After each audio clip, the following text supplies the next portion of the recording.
Hello everyone, welcome to E student platform. तो last class में हम लोगों ने क्वेश्चन नंबर 40 तक सॉल्व कर लिया था। BHU MSc केमिस्ट्री एंट्रेंस 2021 का। आज हम लोग स्टार्ट करने वाले हैं क्वेश्चन नंबर 41 से। तो चलिए, जो फर्स्ट क्वेश्चन है वो क्या बोल रहा है, इसमें हम लोग को फाइंड आउट करना है इसका IUPAC नेम, इसका करेक्ट IUPAC नेम। तो IUPAC नेम के बारे में आप सभी लोगों को पता ही होगा, ठीक है, कि नोमेनक्लेचर कैसे किया जाता है। तो इसमें जो आपको देखना है कि ये जो मॉलिक्यूल दिया हुआ है, एक तो इसमें क्या है, ये एक साइक्लिक है, ठीक है, ये एक साइक्लिक मॉलिक्यूल है।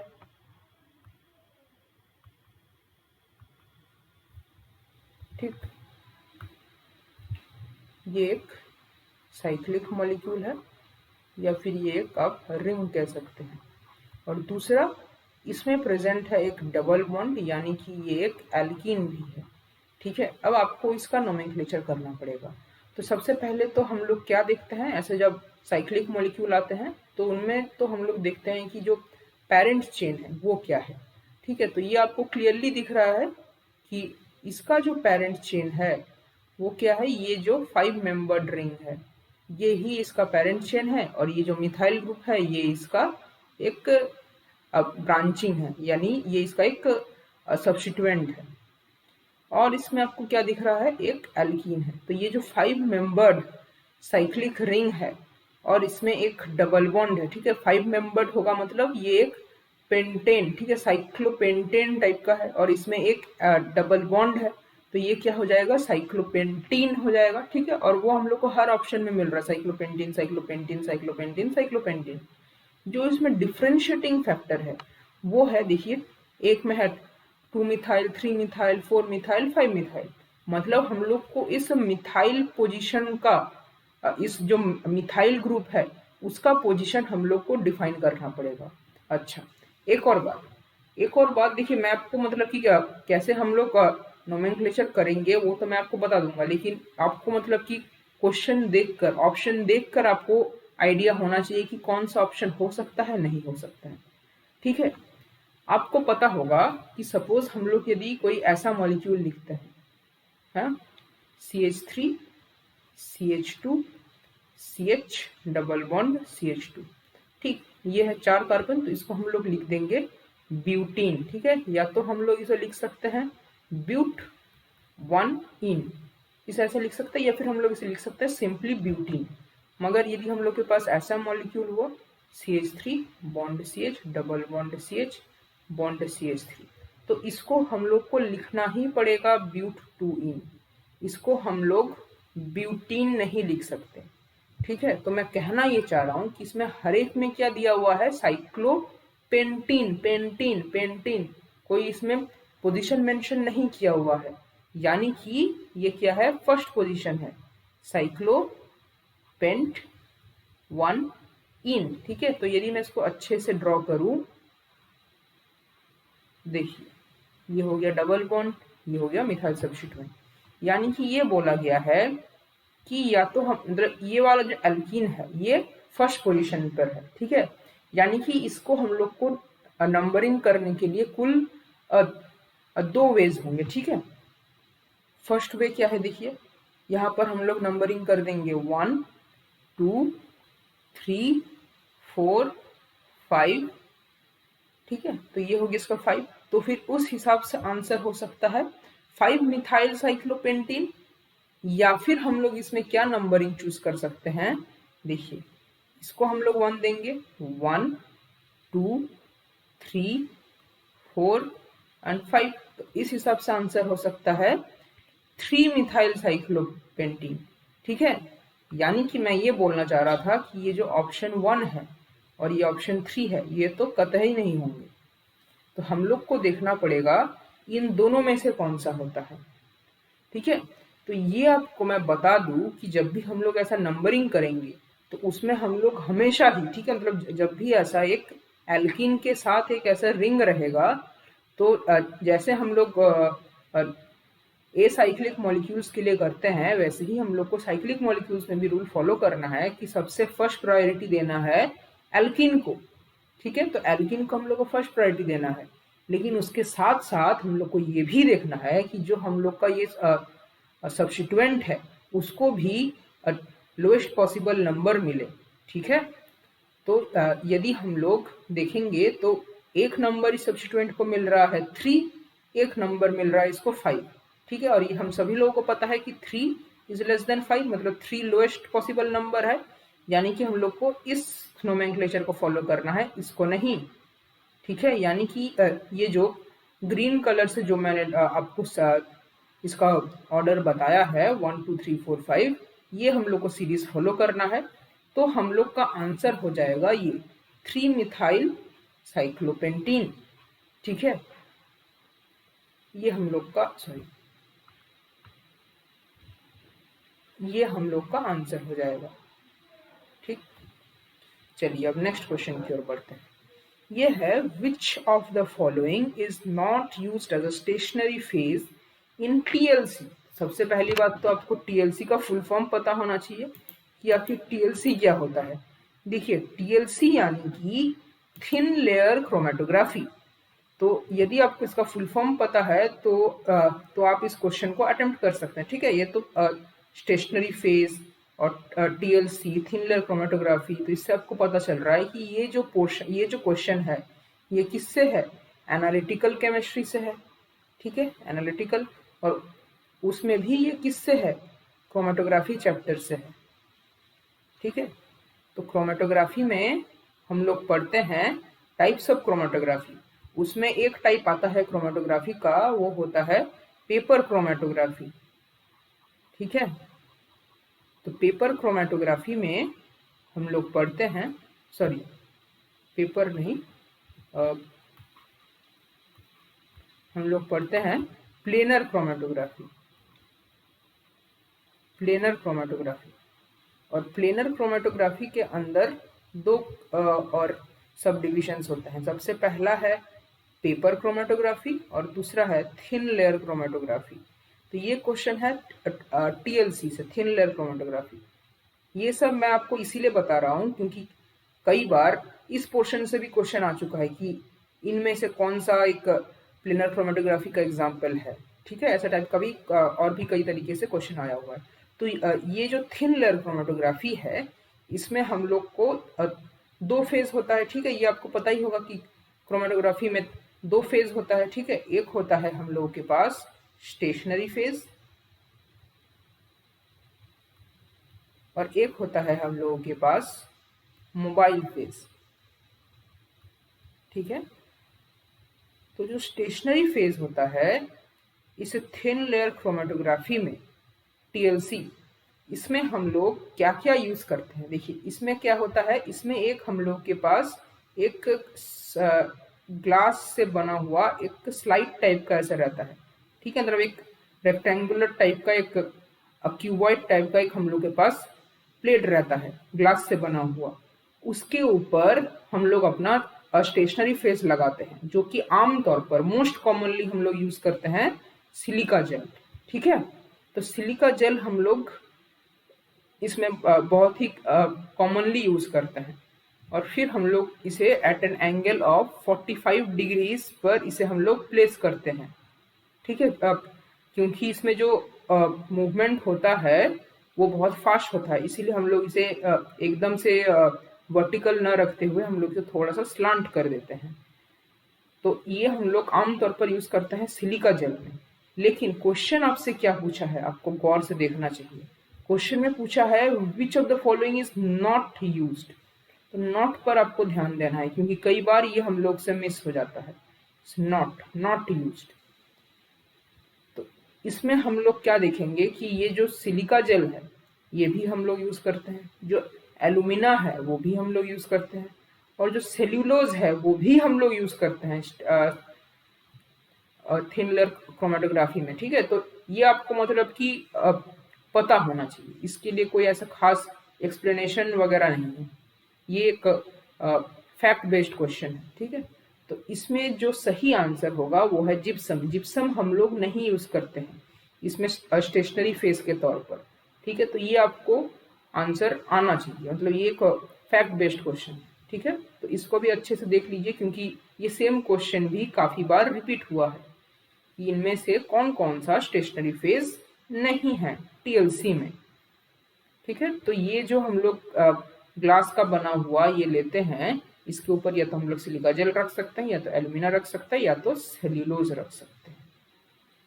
और यदि हम लोग पेपर क्रोमेटोग्राफी का बात करें तो यहाँ पर हम लोग जनरली यूज करते हैं वॉटमैन फिल्टर पेपर, जिसमें भी क्या होता है ऐसे ही सेल्यूलोज टाइप का उसका भी स्ट्रक्चर रहता है। ठीक है, चलिए अब नेक्स्ट क्वेश्चन की ओर बढ़ते हैं। देखिए इस क्वेश्चन में बताया गया है which of the following is different from the below structure.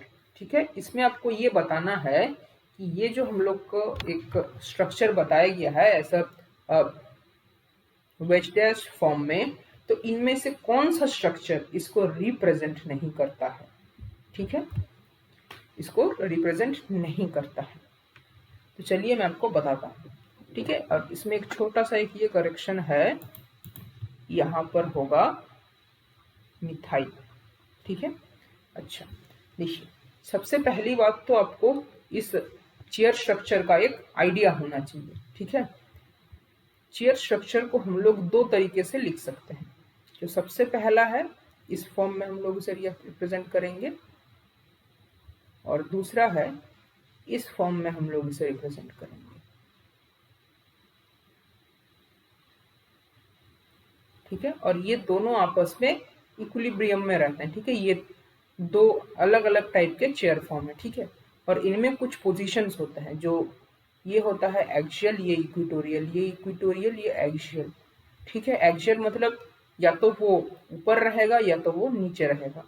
Similarly इस पर भी होता है axial, equatorial, equatorial, axial, equatorial, axial, फिर इसमें है इक्वेटोरियल और एक्सियल। सिमिलरली इसमें भी आप देखेंगे इक्वेटोरियल, सॉरी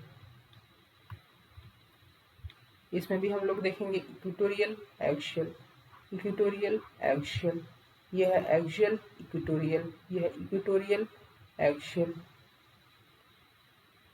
यह है फिर एक्सियल, इक्वेटोरियल, इक्वेटोरियल, एक्सियल।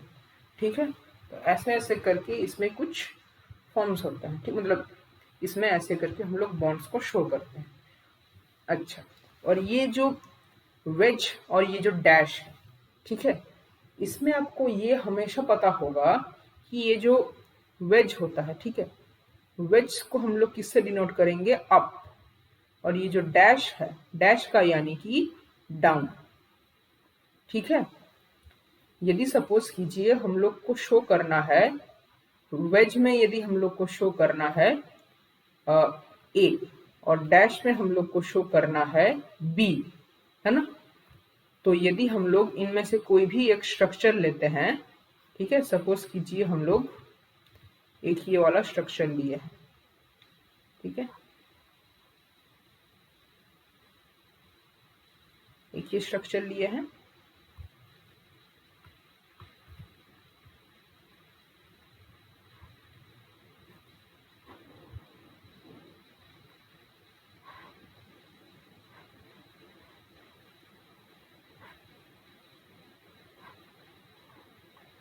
ठीक है, तो इसमें यदि आप देखेंगे तो ये पोजीशन कैसा है, अप, ये है अप, ये है डाउन।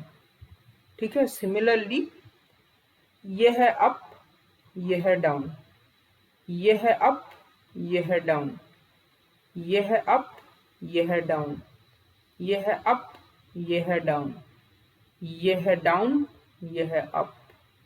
ठीक है, तो ऐसे करके आपको इन सारे स्ट्रक्चर्स में देखना पड़ेगा। ठीक है, यानी कि ये जो हम लोग डैश, ये जो डैश जो है ये यानी कि होता है डाउन, और ये जो वेज होता है ये होता है अप। ठीक है, तो अब हम लोग इसको सॉल्व करते हैं। चलिए देखिए, जो ये सबसे पहला वाला क्वेश्चन है, ठीक है, जो सबसे पहला वाला ऑप्शन है, इसमें देखिए हम लोग को इसे कैसे देखना है। सबसे पहले हम लोग के पास कौन सा पोजीशन है, यह है डैश, डैश है मतलब ये होगा डाउन, और यहाँ पर हम लोग को क्या दिख रहा है, देखिए है ना। अच्छा, इसमें देखिए ये है अप, ये है डाउन, ठीक है, ये है अप, ये है डाउन, यानी कि जो ये मिथाइल है ये डाउन पोजीशन में है, तो करेक्ट। ठीक है, नेक्स्ट ये वाला हम लोग के पास है वेज, वेज मतलब कि अप, ठीक है, और इसमें आपको क्या दिख रहा है, ये पोजीशन है अप, और ये वाला जो एक्सियल है ये है डाउन, ठीक है, तो ये अप है यानी कि ये मिथाइल भी है अप, ये भी करेक्ट हो गया। अच्छा, अब आपको दिख रहा होगा तो उसके बाद वाला कार्बन पर कुछ नहीं है, कुछ नहीं है। नेक्स्ट कार्बन पर क्या है, ये है फिर से है वेज, वेज है मतलब ये होगा अप, अप देखिए, ये देखिए ये वाला पोजीशन होता है अप, तो ये भी है अप, यानी कि ये एकदम पूरा पूरा करेक्ट है। अच्छा, नेक्स्ट में हम लोग देखते हैं, देखिए ये वाला एज यूजुअल है डाउन, सही है, एकदम सही है। ये वाला पोजीशन देखिए ये होता है अप, एज यूजुअल एकदम सही है, अप है। ये वाला पोजीशन देखिए ये होता था अप, ये अब आ गया डाउन में, मतलब ये अब डैश के करस्पॉन्डिंग है ना कि वेज के करस्पॉन्डिंग, ठीक है, तो ये वाला स्ट्रक्चर तो गलत है। चलिए नेक्स्ट स्ट्रक्चर्स को भी देख लेते हैं। अच्छा, इसमें देखिए इसमें क्या है, ये जो फर्स्ट स्ट्रक्चर है, ठीक है, अच्छा इसमें हम लोग को इस साइड से स्टार्ट करना पड़ेगा, इस कार्बन से हम लोग को स्टार्ट करना पड़ेगा, क्योंकि देखिए ये जो दो कार्बन पास पास है तो हम लोग हमेशा इसी से स्टार्ट किए हुए हैं, है ना। तो इसमें आप देखेंगे ये वाला जो मिथाइल है ये कौन सा पोजीशन पर है, डाउन, इस मिथाइल का पोजीशन है डाउन, करेक्ट, ठीक है, क्योंकि ये भी डैश पर है, डैश मतलब डाउन। नेक्स्ट ये वाला मिथाइल देखते हैं, ये वेज पर है तो अप होना चाहिए और ये अप है, ये भी पोजीशन सही है, अप। नेक्स्ट ये वाला पोजीशन, इसमें देखिए ये वाला पोजीशन अप है तो ये मिथाइल भी अप पोजीशन में है, और ये भी वेज पोजीशन है यानी कि ये भी अप है। नेक्स्ट नेक्स्ट देखते हैं हम लोग, इसमें इसमें देखिए हम लोग स्टार्ट करेंगे इस वाले कार्बन से, ठीक है, इस वाले कार्बन से हम लोग स्टार्ट करेंगे। तो सबसे पहला मिथाइल है डाउन पोजीशन पर और ये डैश है, तो यानी कि ये डाउन होगा, तो ये करेक्ट है। नेक्स्ट हम लोग देखेंगे ये है वेज में, मतलब ये अप होना चाहिए, और ये हम लोग देख रहे हैं ये अप है, तो ये वाला भी सही है।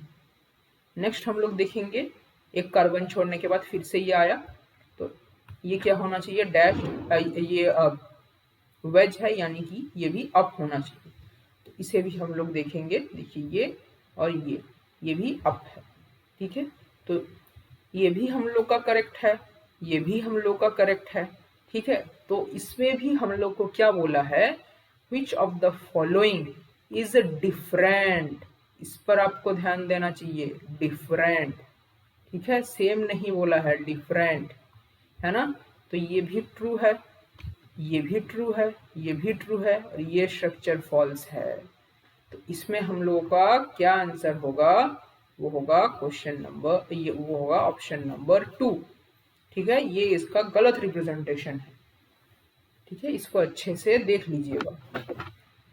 नेक्स्ट हम लोग आते हैं अगले क्वेश्चन पर।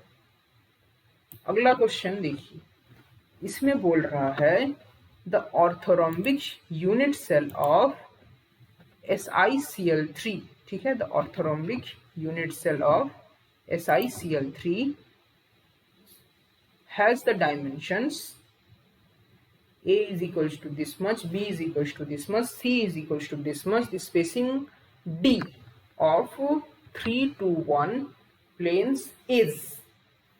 सबसे पहले तो आपको ये क्वेश्चन समझ में आना चाहिए। सबसे पहली बात तो ये क्वेश्चन है आपका सॉलिड स्टेट का, ठीक है, जिसमें से ये आपको दिया गया है ए, बी और सी, ठीक है, और ये पूछ रहा है, अच्छा ये आपके पास क्या है, इसे हम लोग बोलते हैं मिलर इंडिसेस, ठीक है, इसे हम लोग क्या बोलेंगे, मिलर इंडिसेस। अच्छा, अब यहाँ पर आपको पूछा गया है डी, डी क्या होता है, इंटरप्लेनर एंगल, ठीक है, यानी कि सपोज ये आपके पास यदि कोई एक क्यूबॉइड है, ठीक है, सपोज ये आपके पास एक कोई क्यूबॉइड है,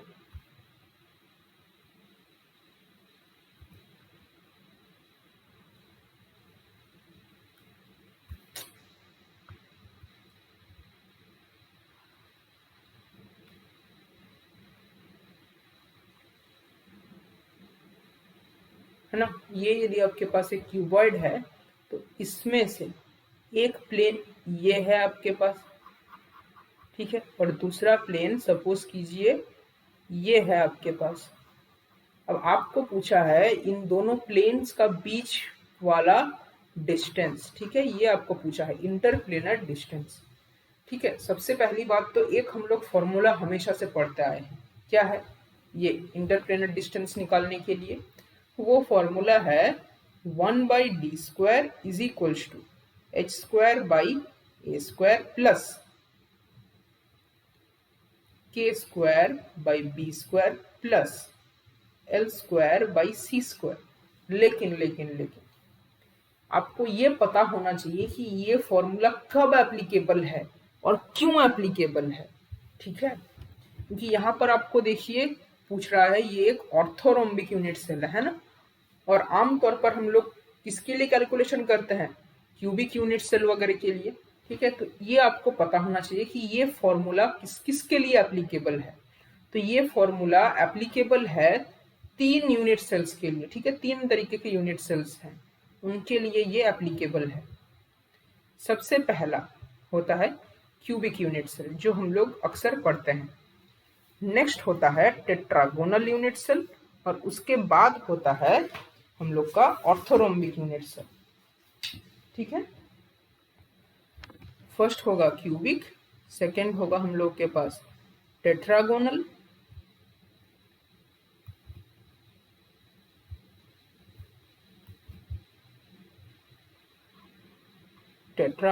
और थर्ड होगा हम लोग के पास ऑर्थोरोम्बिक,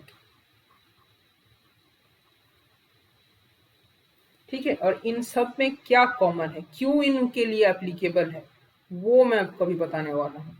देखिए इनमें यदि हम लोग इनका एज देखेंगे, ठीक है, एज का रिलेशन, तो इनमें क्यूबिक में क्या होता है a=b=c, टेट्रागोनल में क्या होता है a=b=c, ऑर्थोरोम्बिक में क्या होता है a=b=c।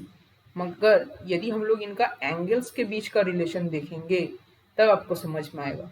इन सभी में क्या होता है अल्फा = β = γ = 90 डिग्री।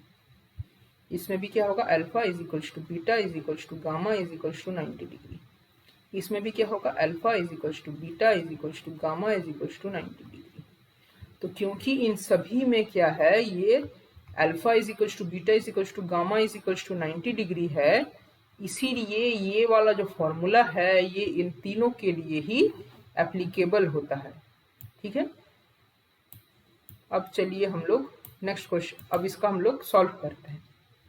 देखिए जब आप सॉल्व करने जाएंगे तो इसमें आप देखेंगे कि ये जो ए बी सी है ये आपको किस यूनिट में दिया हुआ है पिकोमीटर में, लेकिन आपका आंसर जो दिया हुआ है वो आपको किस में दिया हुआ है नैनोमीटर में। तो दोनों तो सेम नहीं है। तो सबसे पहले आपको क्या करना पड़ेगा, ये एबीसी को पिकोमीटर से नैनोमीटर में कन्वर्ट करना पड़ेगा।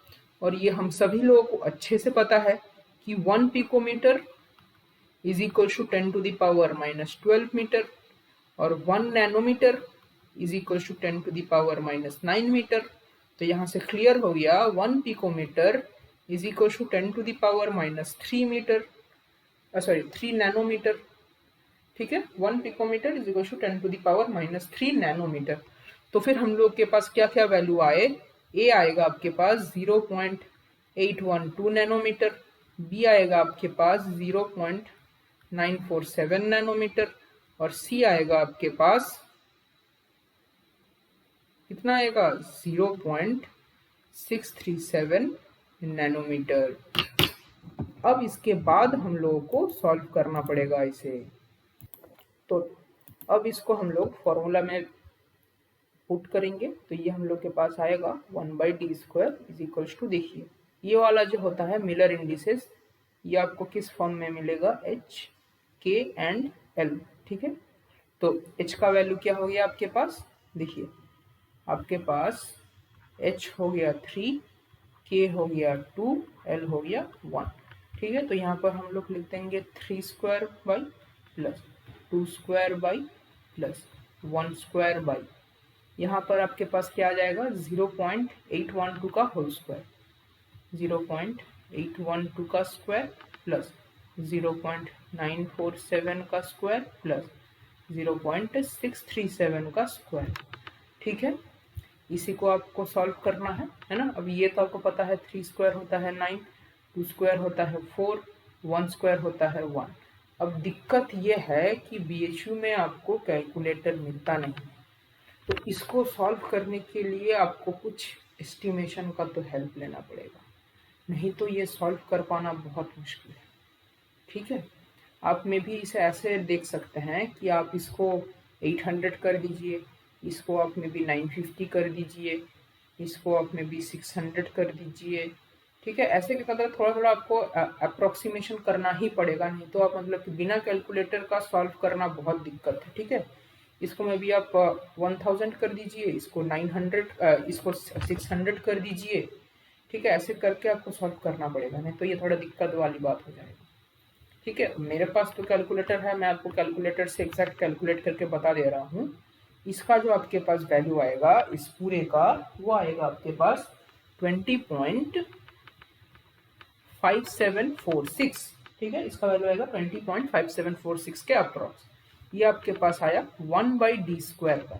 अब हम लोग इसका स्क्वायर रूट कर देते हैं, है ना, यानी कि 1/d स्क्वायर का स्क्वायर रूट कर देंगे तो ये आपके पास आएगा 1/d। ठीक है, इसमें हम लोग पॉजिटिव वैल्यू ही लेंगे डेफिनेटली, नेगेटिव वैल्यू तो क्यों ही लेंगे, डिस्टेंस थोड़ी ना कभी नेगेटिव में हो सकता है। ठीक है, तो इसका हम लोग जब स्क्वायर रूट करेंगे तो ये आपका आ जाएगा 20.5746। देखिए, इसका भी वैल्यू आपको एक आइडिया होना चाहिए कि ये वैल्यू 4 से लेकर 5 के बीच वाला आएगा कोई वैल्यू, है ना, क्योंकि 4 का स्क्वायर होता है 16, 5 का होता है 25, तो उसी के बीच मतलब करीब करीब 4.5 के आसपास आएगा इसका वैल्यू, और वही आपको लगाना है यहाँ पर। ठीक है, ये आपका इसका आंसर आएगा 4.5359 के आसपास। ठीक है, आपको बस इतना आप यदि आइडिया भी हो गया ना कि ये 4.5 है, ठीक है, तो भी आप इसको इजीली कर सकते हैं, है ना, क्योंकि इसके बाद जब आप डी निकालेंगे तो ये आपके पास आएगा 4.5359, और इसको आप सॉल्व करेंगे तो ये आपके पास आएगा 0.22 नैनोमीटर। याद है ना, यूनिट हम लोगों ने नैनोमीटर लिया हुआ था। तो ये आपके पास आ गया है आंसर, लेकिन आपको ध्यान रखना है कि इसमें अप्रोक्सीमेशन करते टाइम, क्योंकि आपको अप्रोक्सीमेशन के बिना ये कैलकुलेशन कर पाना बहुत मुश्किल है। ठीक है, क्योंकि देखिए यदि आपको ये 20 पॉइंट कुछ ऐसा दिख रहा है आपको वैल्यू, ठीक है, 20 पॉइंट कुछ है, ठीक है, आपको क्या दिखा 1/d है, आपको 20 पॉइंट कुछ कुछ कुछ कुछ है, तो यहाँ से आपको क्या दिखेगा, सॉरी ये 1/d स्क्वायर है, तो यहाँ से आपको क्या दिखेगा, d जो होगा, सॉरी 1/d जो होगा, ठीक है, 1/d वो होगा 4.5 के आसपास कुछ होगा। ठीक है, तो यहाँ से आपको d क्या मिलेगा 1/4.5, जो कि हो जाएगा आपके पास करीब करीब, ये क्या हो जाएगा आपके पास 10/45। इसको आप कैंसिल आउट करेंगे, ठीक है, ये 2/9 हो जाएगा। ठीक है, इसको आप फिर फर्दर इसको डिवाइड करेंगे तो ये आएगा आपके पास करीब करीब 0.22 के आसपास ही आएगा। ठीक है ना, अब इसको 9 से डिवाइड करेंगे 20 को, ठीक है, ये आपके पास आएगा, ये हमेशा आपके पास ऐसे 2 2 2 2 करके आता रहेगा। ठीक है, अब जो मैं बता रहा था ये वाला अप्रोक्सीमेशन है ना, इसके लिए इसके ऊपर भी आपको थोड़ा सा ध्यान देना चाहिए। देखिए इसको आप कैसे अप्रोक्सीमेट करेंगे,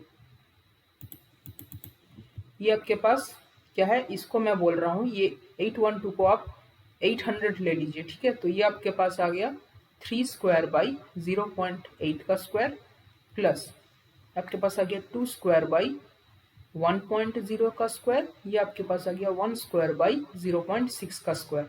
मैं आपको बोल रहा हूँ इस तौर पर इसको थोड़ा सा अप्रोक्सीमेट कर लीजिए, आपको ये अज्यूम करना ही होगा।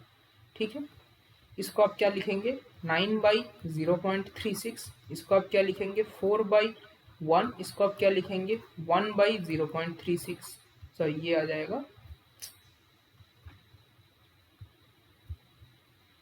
ये आपके पास आएगा 0.64।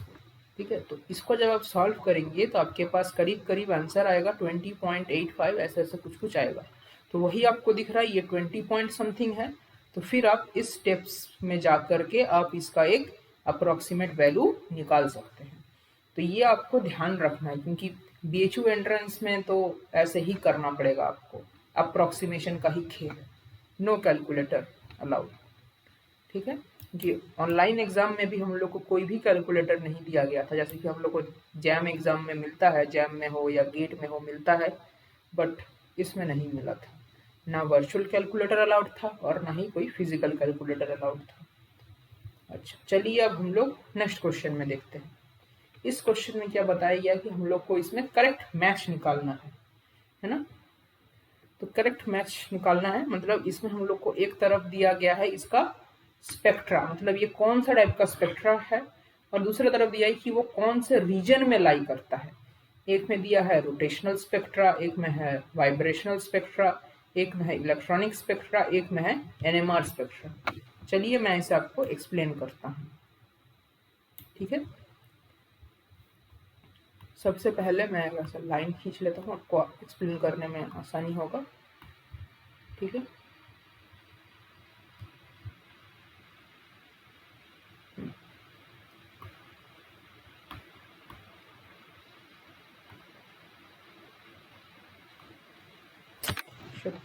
Wait wait wait. तो सबसे पहले यदि हम लोग देखेंगे, है ना, मतलब इस सीक्वेंस में क्या होगा कि यहाँ से यहाँ तक आप हम लोग जाते हैं, तो यहाँ से यहाँ तक जाएंगे तो इधर फ्रीक्वेंसी बढ़ेगा और वेवलेंथ डिक्रीज होगा। ठीक है, तो सबसे पहले यहाँ पर हम लोग को मिलेगा रेडियो वेव्स। ठीक है, इसमें लॉन्ग रेडियो वेव्स और शॉर्ट रेडियो वेव्स मिलते हैं। इसके करस्पॉन्डिंग हम लोग को मिलने वाला है, ठीक है, अच्छा, रेडियो वेव्स। उसके बाद है हम लोग के पास माइक्रोवेव। ठीक है, यहाँ पर हम लोग देखेंगे तो यहाँ पर है हम लोग के पास माइक्रोवेव। उसके बाद हम लोग देखेंगे यहाँ पर है हम लोग के पास इंफ्रारेड रीजन। उसके बाद हम लोग देखेंगे तो यहाँ पर है हम लोग के पास यूवी विजिबल, ठीक है, अल्ट्रावायलेट और विजिबल रीजन। इसके बाद हम लोग देखेंगे तो यहाँ पर है हम लोग के पास एक्सरे, और इधर हम लोग देखेंगे यहाँ पर है हम लोग के पास गामा रे, और इधर हम लोग देखेंगे तो यहाँ पर है हम लोग के पास कॉस्मिक रे। ठीक है, कॉस्मिक रे। अच्छा, अब हम लोग देखते हैं इनसे एसोसिएटेड कौन कौन सा स्पेक्ट्रा है ना। तो स्पेक्ट्रा सबसे पहला है रेडियो वेव। रेडियो वेव से एसोसिएटेड कौन सा स्पेक्ट्रा है वो हम लोग पढ़ते हैं, बहुत फेमस जानते हैं इसे, एनएमआर स्पेक्ट्रा। ठीक है, ये हो गया रेडियो वेव से। इसी के साथ इसमें और कौन सा होता है, ईएसआर स्पेक्ट्रा या फिर ईपीआर स्पेक्ट्रा। इनको हम लोग क्या बोलते हैं, इलेक्ट्रॉन स्पिन रेजोनेंस या इलेक्ट्रॉन पैरामैग्नेटिक रेजोनेंस। और एनएमआर का तो आपको पता ही होगा, न्यूक्लियर मैग्नेटिक रेजोनेंस। नेक्स्ट है माइक्रोवेव रीजन। इसमें हम लोग पढ़ते हैं रोटेशनल स्पेक्ट्रा।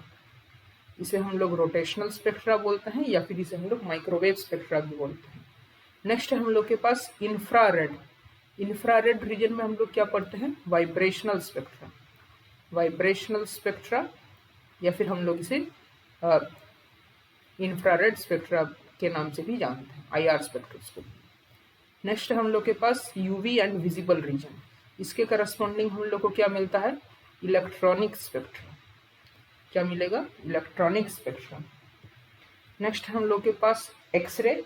एक्सरे के करस्पॉन्डिंग हम लोग को क्या मिलता है, इसके करस्पॉन्डिंग हम लोग को मिलता है एक्सरे क्रिस्टलोग्राफी। X-ray crystallography.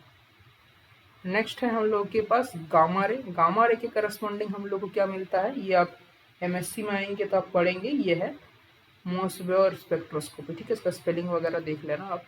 ठीक है, मोसबेयर स्पेक्ट्रोस्कोपी। और नेक्स्ट है कॉस्मिक रे, उसके लिए हम लोग कुछ इतना खास स्टडी करते हैं। तो और हम लोग में क्वेश्चन में क्या क्या पूछा गया था, एक पूछा गया था एनएमआर। एनएमआर का रेस्पॉन्स टू रेडियो वेव्स। एक पूछा गया था रोटेशनल। रोटेशनल का रेस्पॉन्स टू माइक्रोवेव। और पूछा गया था वाइब्रेशन। वाइब्रेशन का रेस्पॉन्स टू इंफ्रारेड। पूछा गया था इलेक्ट्रॉनिक। इलेक्ट्रॉनिक का रेस्पॉन्स टू यूवी विजिबल। ठीक है, अब हम लोग आ जाते हैं अपने क्वेश्चन पर। इसमें देखिए क्या पूछा है, pure rotational spectra. Rotational spectra क्या आता है, इंफ्रारेड के लिए नहीं, ये आता है आपका माइक्रोवेव के लिए। अब पूछा है वाइब्रेशनल स्पेक्ट्रा। वाइब्रेशनल स्पेक्ट्रा किसके लिए आता है? माइक्रोवेव के लिए नहीं, ये आता है इंफ्रारेड रीजन में आता है वाइब्रेशन। नेक्स्ट पूछा इलेक्ट्रॉनिक स्पेक्ट्रा। इलेक्ट्रॉनिक स्पेक्ट्रा किस रीजन में आता है? इंफ्रारेड में नहीं, ये आता है आपका यूवी विजिबल रीजन। नेक्स्ट पूछा है एनएमआर स्पेक्ट्रम। एनएमआर स्पेक्ट्रम किस रीजन में आता है? विजिबल रीजन में नहीं, ये आता है आपका रेडियो वेव रीजन में। तो ये भी ऑप्शन गलत है। तो इसमें चारों के चारों ऑप्शन सारे गलत है, ठीक है। और इसका सही आंसर शायद से कुछ और होगा, इसमें शायद से बोनस मार्किंग वगैरह कुछ दिया गया होगा, ठीक है। वो डिस्कशन का पॉइंट नहीं है। खैर, नेक्स्ट क्वेश्चन में हम लोग आते हैं।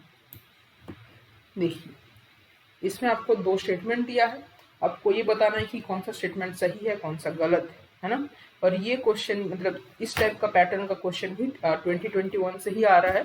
और यदि आपने इसके पहले वाले सारे पार्ट्स देखे होंगे 2021 पेपर का सोल्यूशन का, तो आपको ये पता होगा कि ऐसा ये स्टेटमेंट टाइप का क्वेश्चन पहले भी आया हुआ है, ठीक है। उधर एक तो आया था असर्शन रीजन टाइप का और एक आया है ऐसा स्टेटमेंट टाइप का, ठीक है। दो स्टेटमेंट्स देखिए। Statement 1. Radiochemical methods eliminate the need for chemical preparation. Second, radiochemical methods are routinely used for the analysis of trace analytes in macro and meso samples. The accuracy and precision of radiochemical methods are generally within the range of 1.5%. ठीक है। देखिए, तो ये question है आपका analytical chemistry का। ये question है एनालिटिकल केमिस्ट्री, ये हम लोग को पढ़ाया जाता है बीएचयू में, बीएससी, ठीक है। ये है एनालिटिकल केमिस्ट्री। और उसमें से भी ये कौन से उसमें से भी ये कौन से चैप्टर का है? वो है रेडियो एनालिटिकल मेथड्स, ठीक है। मैं आपको ऐसे ही मतलब कि चैप्टर्स का नाम इसीलिए बता रहा हूँ क्योंकि आपको सबसे पहले तो चैप्टर आइडेंटिफाई करना चाहिए कि कौन से चैप्टर से आया है, उसी के बाद आप क्वेश्चन को और अच्छी तरीके से अप्रोच कर पाएंगे, इसीलिए मैं आपको बताता हूँ। तो जो सबसे पहला स्टेटमेंट है वो है radiochemical methods eliminate the need for chemical preparation. जी हाँ, ये एक ट्रू स्टेटमेंट है, ठीक है। ये एक बहुत ही बड़ा एडवांटेज है रेडियोकेमिकल मेथड्स का कि इसमें हम लोग को कोई भी टाइप का केमिकल प्रिपरेशन नहीं करना पड़ता है, जो कि हम लोग को बाकी के मेथड्स में करना पड़ता है, मे बी सपोज की क्रोमेटोग्राफी या ग्रेविमेट्रिक वगैरह वगैरह। तो पर इसमें ऐसा कुछ भी ज़रूरत नहीं है केमिकल प्रिपरेशन का। नेक्स्ट स्टेटमेंट जो है, तो पहला स्टेटमेंट तो ट्रू है, ठीक। तो ये ऑप्शन हो सकता है या तो ये ऑप्शन हो सकता है, ये तो गए। अच्छा, next, radiochemical methods are routinely used for analysis of trace analytes in macro and meso samples, ठीक है। ये स्टेटमेंट, ये जो स्टेटमेंट है ये भी ट्रू है, इसका जो फर्स्ट पार्ट है, ठीक है। It is used for analysis of trace analytes, ठीक है। ट्रेस एनालाइट्स को भी हम लोग एनालाइज कर सकते हैं in macro and meso sample, ठीक है। अच्छा, एक और एडवाइस मैं आपको दूंगा कि आप मैक्रो मीजो सैंपल वगैरह का इनका कितना साइज होता है वो भी आप थोड़ा देख लीजिएगा। Macro, meso, trace, semi macro वगैरह सब देख लीजिएगा, ठीक है। और सेकेंड स्टेटमेंट का सेकेंड पार्ट जो है, the accuracy and precision of radiochemical methods are generally within the range 1.5, ठीक है। एक्यूरेसी में हम लोग क्या निकालते हैं? एक्यूरेसी में हम लोग चेक करते हैं इसका एरर या फिर इसका रिलेटिव एरर। तो ये एरर या रिलेटिव एरर जितना कम होगा उतना हम लोगों के लिए अच्छा है। तो क्योंकि ये 1.5% है, मतलब बहुत कम है, यानी कि ये अच्छा है। अच्छा, और प्रिसीशन में हम लोग क्या चेक करते हैं? प्रिसीशन में हम लोग देखते हैं इसमें स्टैंडर्ड डेविएशन या रिलेटिव स्टैंडर्ड डेविएशन वगैरह। तो ये भी जितना कम होगा उतना अच्छा है। ये भी बताएगा कि ये भी 1.5% के आसपास है, तो ये भी अच्छा है, ठीक है। तो ये जो इसका सेकेंड पार्ट भी जो है सेकेंड स्टेटमेंट का, एक्यूरेसी और precision of radiochemical methods are generally within the range of 1.5%, ये स्टेटमेंट भी करेक्ट है। मतलब ये क्योंकि इसका एक्यूरेसी और प्रिसीशन भी इतना, मतलब कि ये इतना कम है इसमें जो एरर या डेविएशन वगैरह है, इसलिए ये मेथड बहुत हेल्पफुल है। और इसमें केमिकल प्रिपरेशन का भी ज़रूरत नहीं पड़ता, और इसे हम लोग ट्रेस एनालाइट को भी एनालाइज कर सकते हैं। इसलिए ये जो radio chemical method of analysis होता है, ये बहुत हेल्पफुल है।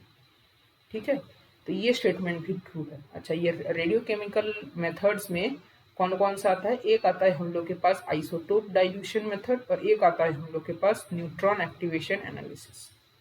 इनके बारे में भी आप थोड़ा सा पढ़ लीजिएगा, इनमें से भी क्वेश्चन आया हुआ है। ठीक है, तो हम लोग का सही आंसर क्या हो जाएगा? Both the statements given are true, ये हो जाएगा correct answer. Next question, on what circumstances EDTA back titration procedure is applied? First option, when there is a slow formation of metal EDTA complex, when metal forms a strong complex with EDTA, when the sample is highly acidic, when the required buffer solution cannot be prepared. देखिए, back titration का simple principal तो आप पहले समझिए, तो आप ये question ना एकदम इजीली कर देंगे। जो हम लोग का नॉर्मल टाइट्रेशन होता है, let suppose acid base titration, उसमें एक हम लोग के पास एसिड रहता है, एक बेस रहता है, दोनों को हम लोग रिएक्ट करवाएंगे, बीच में एक इंडिकेटर देंगे, और ये हम लोग को एक एंड पॉइंट वगैरह मिल जाएगा। ठीक है, इसमें क्या होता है कि ये एसिड और बेस दोनों ही बहुत फास्ट रिएक्ट करते हैं। ठीक है, सिमिलरली यदि हम लोग एक मेटल और EDTA का रिएक्शन करवाए, तो ये मेटल है, ये लिगेंड है, दोनों जल्दी से रिएक्ट करेंगे और हम लोग को एक एंड पॉइंट मिल जाएगा। लेकिन व्हाट इफ ये जो मेटल और लिगेंड ये जब रिएक्ट करेंगे, तो इनके बीच का रिएक्शन ना बहुत स्लो होगा। ठीक है, बहुत स्लोली रिएक्ट करेंगे, मतलब बहुत टाइम लगेगा। तो उतना तो हम लोगों के पास टाइम होता नहीं है, तो हम लोग को हर रिएक्शन को, हर अपने एक्सपेरिमेंट को जल्द से जल्द खत्म करने का हम लोग का एम रहता है। तो हम लोग क्या करते हैं, लेट सपोज ये मेटल का हम लोग को कंसेंट्रेशन फाइंड आउट करना है। ठीक है, मेटल हम लोग के पास में लिमिटेड अमाउंट में अवेलेबल है, तो हम लोग क्या करेंगे, मेटल ले लेंगे और इस लिगैंड को हम लोग एक्सेस में ले लेंगे। ठीक है, लेट सपोज ये लिगैंड है हम लोग के पास EDTA। ठीक है, इसको हम लोग एक्सेस में ले लेंगे लिगैंड को। तो इसमें क्या होगा, ये जो मेटल है और लिगैंड है, ये तो एक कॉम्प्लेक्स बन जाएगा। ठीक है, मतलब ये, और साथ में हम लोग के पास कुछ लिगैंड एक्स्ट्रा बच जाएगा। ठीक है, मतलब आमतौर पर तो ये बहुत ही स्लो रिएक्शन कर रहा है, लेकिन क्योंकि हमने लिगैंड एक्सेस ले लिया है, इसीलिए ये रिएक्शन थोड़ा सा फास्ट हो जाएगा। ठीक है, और फास्ट हो जाएगा मतलब ये रिएक्शन कंप्लीट हो जाएगा। मगर क्योंकि हमने एक्सेस लिया हुआ था लिगैंड, ठीक है, और ये एक्सेस भी कैसा है, ये एक्सेस हम लोग के पास नॉन एक्सेस। ठीक है, क्योंकि हमने यहाँ पर एक्सेस लिया हुआ था नॉन एक्सेस, तो हम लोग के पास कुछ एक्स्ट्रा भी बच जाएगा। अब हम लोग क्या करेंगे, हम लोग को पता है ये लिगैंड किसी एक मेटल के साथ तो अच्छे से कॉम्प्लेक्स करेगा, है ना। तो इसमें हम लोग क्या लेंगे, वैसा एक कोई मेटल लेंगे। ठीक है, ये लिगैंड ये है क्या, EDTA। ठीक है, अब हम लोग को पता है क्या, EDTA किसके साथ अच्छे से कॉम्प्लेक्स बनाता है, या तो Mg2+ या Ca2+, इनके साथ ये बहुत अच्छे से कॉम्प्लेक्स बनाता है। तो लेट सपोज हम लोगों ने यहाँ पर ले लिया Ca2+, और फिर ये जो L एक्स्ट्रा जो बचा था, इसका हम लोगों ने रिएक्शन करवाया, और यहाँ पर हम लोग को एक एंड पॉइंट मिला। ठीक है, यहाँ पर हम लोग को एंड पॉइंट मिला। तो इस एंड पॉइंट से, ठीक है, ध्यान से सुनिए, अब इस एंड पॉइंट से इसका जो वैल्यू वगैरह हम लोग निकालते हैं, है ना, M1 V1 टाइप का जो भी करके हम लोग कैलकुलेशन करते हैं, ठीक है, वो आप देख लीजिएगा कभी। इस एंड पॉइंट से हम लोग क्या निकालेंगे कि कितना कैल्शियम यूज हुआ है, मतलब इनडायरेक्टली हम लोग निकाल रहे हैं कि कितना लिगेंड हम लोग के पास एक्स्ट्रा बचा हुआ है। ठीक है, ये हम लोग निकाल सकते हैं इस एंड पॉइंट से कितना लिगेंड एक्स्ट्रा बचा हुआ है। और ये हम लोगों ने पहले जिसका एक्सेस लिया था वो नॉन अमाउंट था। ठीक है, तो हम लोग को जो लिगेंड हम लोग के पास कंज्यूम हुआ है, ठीक है, ये वाला जो लिगेंड है ये क्या है, कंज्यूम्ड। ठीक है, तो हम लोग यहाँ से क्या निकालेंगे कि लिगेंड कंज्यूम्ड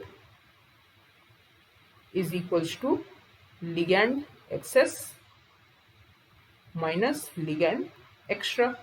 ठीक है, तो यहाँ से हम लोग को लिगेंड कंज्यूम्ड मिल जाएगा, और इस लिगेंड कंज्यूम्ड से हम लोग इनडायरेक्टली इस मेटल का कंसेंट्रेशन निकाल लेंगे। ये फायदा होता है बैक टाइट्रेशन का।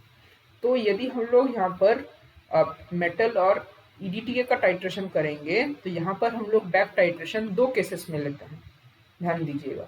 एक तो तब जब ये मेटल लिगेंड कॉम्प्लेक्स है इसका फॉर्मेशन बहुत ही स्लो होता है, और दूसरा तब जब हम लोग के पास कोई सुटेबल इंडिकेटर प्रेजेंट नहीं होता है। ठीक है, जब इंडिकेटर प्रेजेंट नहीं होता है तो उस केस में क्या होता है, जब इंडिकेटर प्रेजेंट नहीं होता है तो वहां पर यदि सपोज ये जो मेटल प्लस लिगैंड हम लोग एक्सेस ले लिए हैं, ठीक है, तो इसका हम लोग जो फॉर्म लेते हैं वो H2Y2 माइनस वाला फॉर्म लेते हैं, मतलब इसका हम लोग डाइसोडियम सॉल्ट लेते हैं EDTA का। तो यहाँ से एक Ml एक कॉम्प्लेक्स फॉर्म होता है, प्लस लिगैंड रहता है, और प्लस यहाँ पर हम लोग के पास H प्लस रिलीज होता है। इस H प्लस को हम लोग बेस के साथ रिएक्ट करवाते हैं, यहाँ से हम लोग एसिड बेस टाइट्रेशन करते हैं, ठीक है, फेनोप्थेलिन इंडिकेटर यूज करके, और फिर हम लोग यहाँ से इसका एंड पॉइंट वगैरह निकाल लेते हैं, और फिर इनडायरेक्टली हम लोग कैलकुलेट करके इस मेटल का कंसेंट्रेशन निकाल लेते हैं। तो 2 कंडीशंस होते हैं जब हम लोग बैक टाइट्रेशन यूज करते हैं। एक होता है जब ये मेटल लिगेंड फॉर्मेशन स्लो होता है, और दूसरा जब इंडिकेटर प्रेजेंट नहीं होता। इंडिकेटर यानी कि ईबीटी इंडिकेटर हम लोग जनरली यूज करते हैं। तो जो फर्स्ट ऑप्शन है, there is a slow formation of metal ligand complex, metal EDTA complex. तो ये हम लोग का आंसर हो गया, ठीक है। सेकेंड क्वेश्चन जो सेकेंड ऑप्शन है, when the metal forms a strong complex with EDTA, ये तो कभी भी नहीं होगा। यदि स्ट्रॉन्ग कॉम्प्लेक्स फॉर्म कर रहा है तो ये तो हम लोग डायरेक्ट टाइट्रेशन कर लेंगे।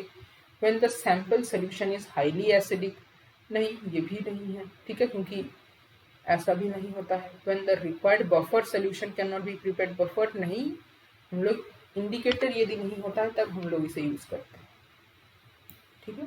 Next question, which among the following statements is false. इस पर आपको ध्यान देना है, इसमें आपको फॉल्स ढूंढना है, ट्रू नहीं, फॉल्स, है ना। इन छोटी छोटी बातों पर आपको ध्यान देना है।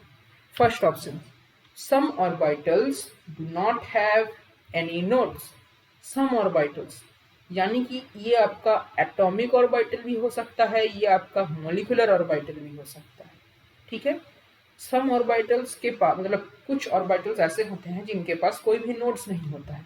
ये स्टेटमेंट ट्रू है। कैसे ट्रू है, ठीक है, मैं आपको एग्जांपल देता हूँ। एटॉमिक ऑर्बिटल्स में क्या होंगे, जितने भी हम लोग के पास s ऑर्बिटल होते हैं, 1s 2s and so on, इनमें से किसी के पास भी नोड नहीं होता है। s ऑर्बिटल का शेप कैसा होता है, ऐसा।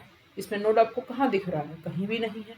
मगर p ऑर्बिटल का शेप कैसा होता है, ऐसा। इसमें आपको यहाँ से एक नोडल प्लेन दिखेगा, ठीक है। d में भी होता है, बाकी में भी होता है, लेकिन s में कभी भी नहीं होता।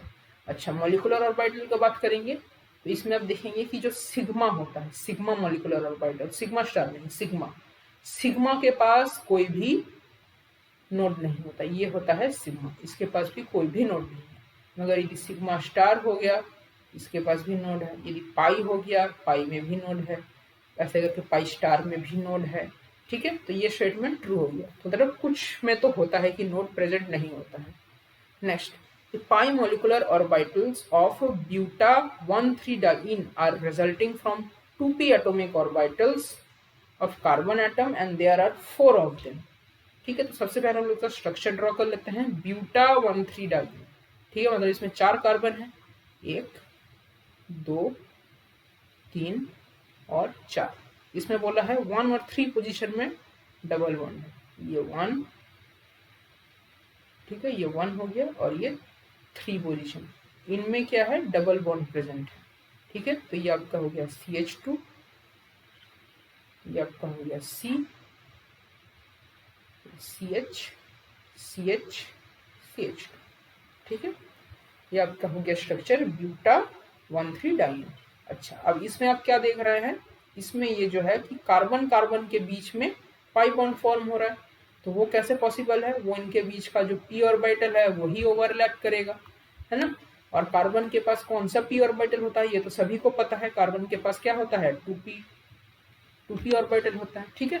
तो इनमें जो ये पाई बॉन्ड बन रहा है, और इसी के कारण क्या जनरेट होगा, यहाँ पर पाई मॉलिक्यूलर ऑर्बिटल जनरेट होंगे, है ना। पाई एटॉमिक ऑर्बिटल्स मिलके क्या बनाएंगे, पाई मॉलिक्यूलर ऑर्बिटल्स बनाएंगे।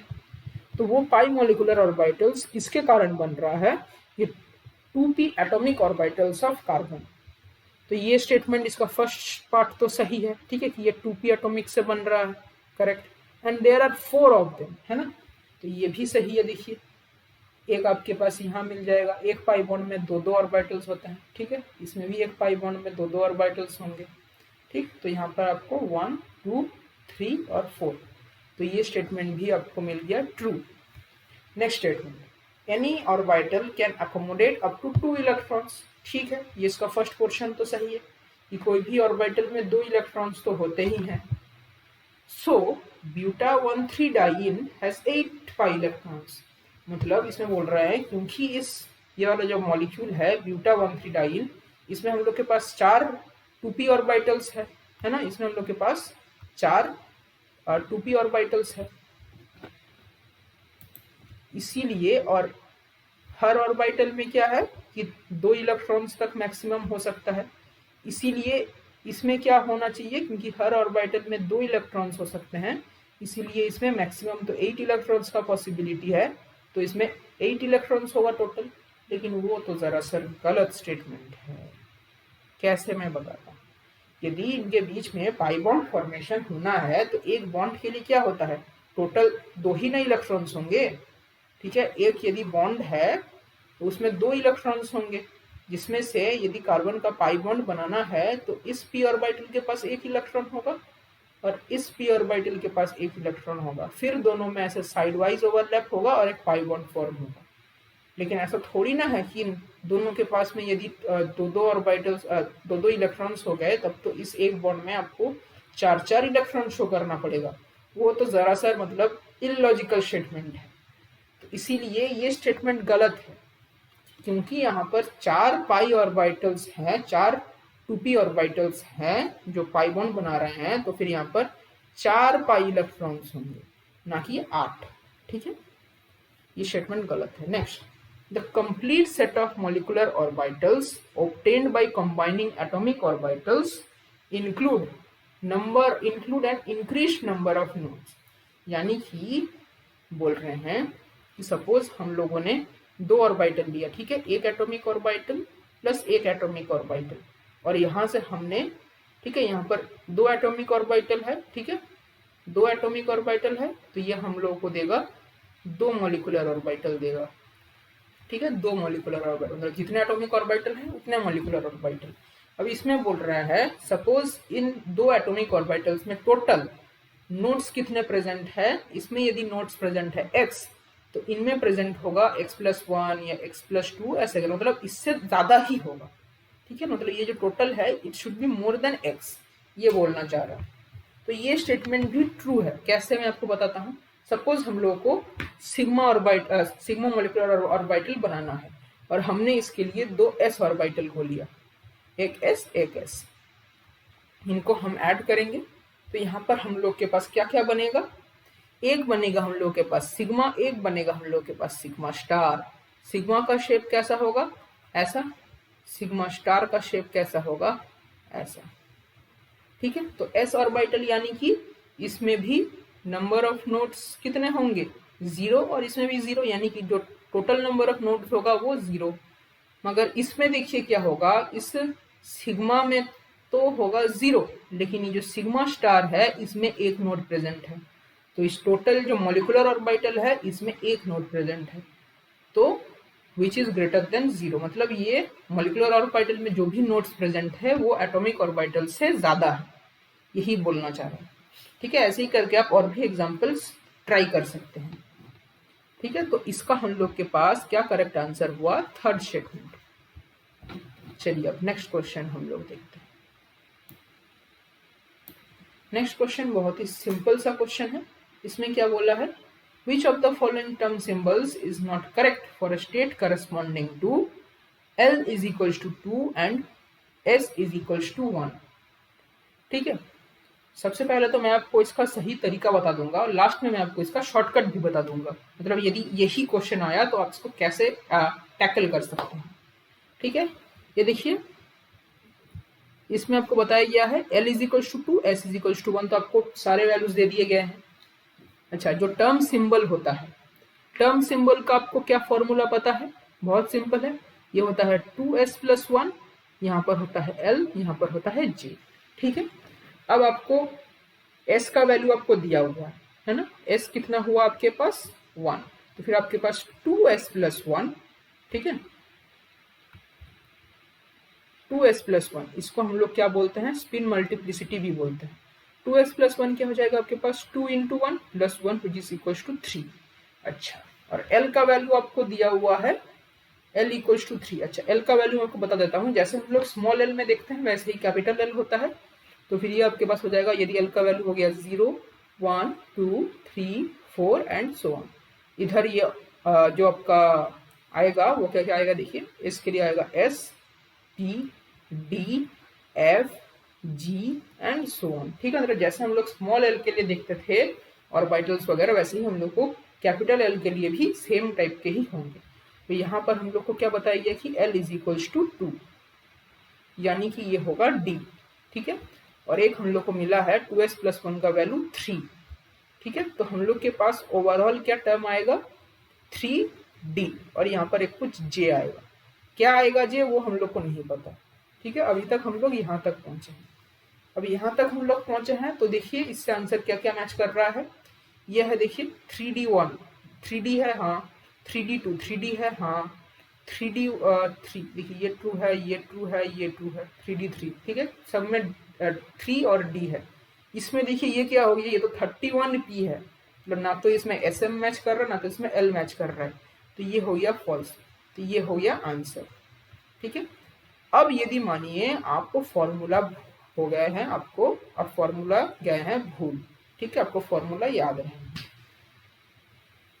तो आप इसको कैसे अप्रोच करेंगे। यदि आपको यही सेम क्वेश्चन दिया हुआ, आपको इसमें पूछा गया है विच इज नॉट करेक्ट, यानी कि इनमें से जो 4 ऑप्शन में से कोई एक करेक्ट नहीं होगा, बाकी के तीनों करेक्ट होंगे, यानी कि एक ऑप्शन अलग दिखेगा, बाकी तीनों ऑप्शन आपको सेम दिखेंगे। तो ये आप सिंपली बाय ऑब्जर्वेशन देख सकते हैं, इन तीनों में क्या कॉमन है, 3D कॉमन है, और इसमें क्या है, ये 31P कुछ कुछ कुछ कुछ, तो ये ऑप्शन हो गया ऑड वन आउट। ठीक है, ऑड वन आउट, उस हिसाब से भी आप इसको सही आंसर बता सकते हैं, यदि आपको नहीं भी आ रहा है उस टाइप फॉर्मूला याद। ठीक है, तो ऐसे करके हम लोग इसे अप्रोच कर सकते हैं। तो आज के वीडियो के लिए बस इतना ही, हम लोग फिर मिलेंगे अगली क्लास में, तब तक के लिए good bye and Vande Mataram.